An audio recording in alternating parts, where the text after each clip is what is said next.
Saudara, terima kasih Anda masih bersama kami dalam Berita Banten. Bagi Anda yang baru saja bergabung, kami hadirkan kembali 3 berita utama hari ini. Diduga korsleting listrik, pos polisi ludes terbakar.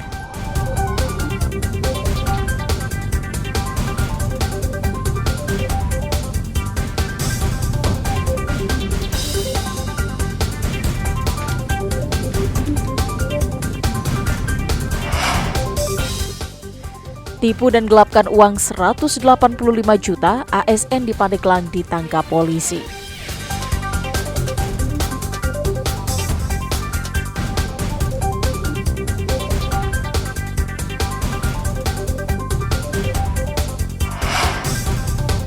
Tumpukan sampah menumpuk di irigasi pasar Induk Rau.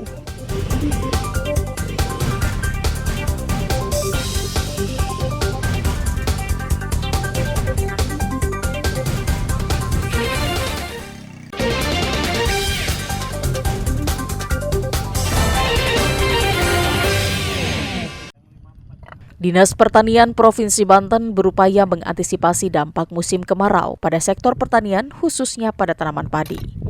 Langkah yang diambil diantaranya dengan mengoptimalkan program irigasi perpompaan atau IRPOM dan pompanisasi. Dinas Pertanian Provinsi Banten memonitoring bantuan irigasi perpompaan di Desa Bolang, Kecamatan Malingping, Lebak. Bantuan IRPOM dari Kementerian Pertanian berjumlah 388 unit langsung disalurkan ke kelompok tani yang berada di kabupaten kota seprovinsi Banten. Sama dengan tim dari Polda Polep bersama dengan PPK dari kami sekarang berada di Kecamatan Malingping, Desa Bolang, di mana kami di sini mengadakan proyek untuk irigasi perpompaan.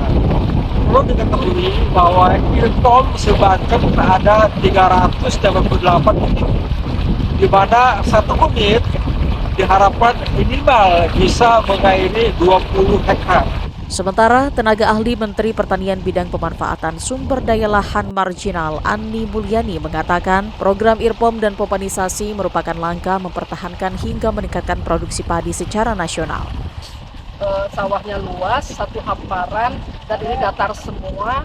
Nah, hanya sayangnya belum semuanya bisa terairi. Nah, kemudian dengan bantuan IRPOM ini, mudah-mudahan semua sawah ini bisa meningkatkan indeks pertanamannya dari 1 menjadi 2, ataupun dari 2, IP2 menjadi 3. Nah, dengan demikian berarti bisa meningkatkan produksi dari Desa Bolang ini seluas 560 hektar. Sebelumnya, Kabupaten Lebak mendapatkan bantuan 155 unit pompa air untuk sistem irigasi perpompaan dari Kementerian Pertanian dan sebagian sudah terpasang dan dimanfaatkan para petani. Ariel Maranus dan Sajiwa Pratama melaporkan dari Kabupaten Lebak. Sudah 1 tahun lebih segel kayu dipasang oleh orang yang mengaku sebagai ahli waris atas nama Ahmad bin Samin. Hingga memasuki tahun ajaran baru, Pemkot Serang masih melakukan penyelesaian dengan ahli waris, namun segel sampai saat ini masih terpasang di depan pintu masuk sekolah tersebut. Pemkot Serang mengaku masih bermediasi dengan pihak pengacara ahli waris, namun belum menemui titik temu.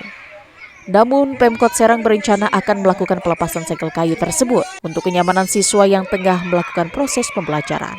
Jadi kemarin kami sudah berkoordinasi dengan Forkopimda bahwa mungkin ke depan pihak dari pengacara ya insya Allah akan membuka itu.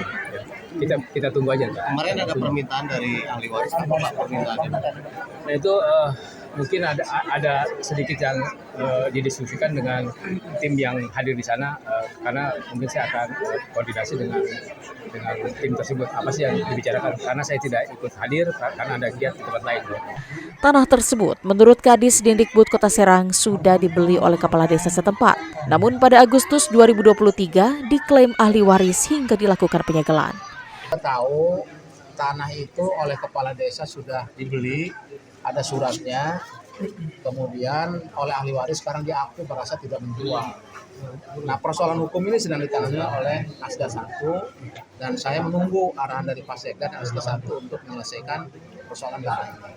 Pak, bisa nggak sih Pak ini terkait Sedang diusahakan. Total tanah yang diklaim ahli waris sendiri seluas 5.000 meter, 3.000 meter yang sudah didirikan bangunan sekolah SDN Kuranci. Ariel Maranus dan Fajri Munawir melaporkan dari Kota Serang. Aliran sungai di Kampung Kebalikan Desa Lontar, Kabupaten Serang sudah tertutup sampah sejak beberapa tahun terakhir.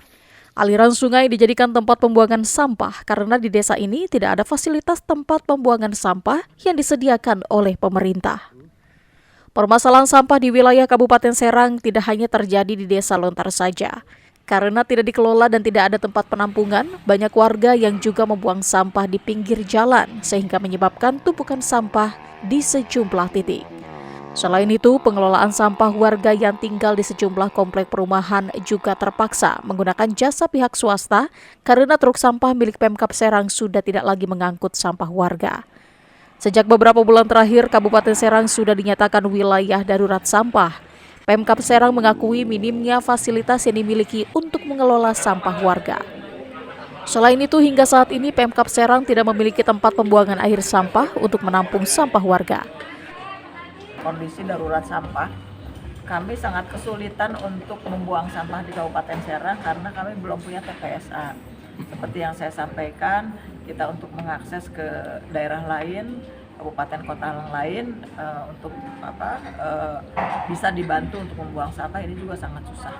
Untuk penanganan sebetulnya di Sungai Lontar ini sudah dilakukan juga ya oleh PU bergabung dengan LH, kemudian dengan TNI, dengan Padandim, dengan perangkatnya, dan masyarakat diajak untuk membersihkan. Hanya memang ini yang perlu kita terus ingatkan perilaku masyarakat ya, karena bagaimanapun ya mereka kan yang menghasilkan sampah, mereka harus bisa bertanggung jawab terhadap sampahnya, tidak melempar ke sungai seperti ini. Ya saya sampaikan ya pembersihan sampah di sungai ini berarti harus dilakukan secara rutin. Hingga saat ini Pemkab Serang masih mengupayakan kerjasama dengan wilayah lain yang memiliki TPA agar bisa menampung sampah dari Kabupaten Serang. Ariel Maranus dan Ahmad Sayuti melaporkan dari Kabupaten Serang.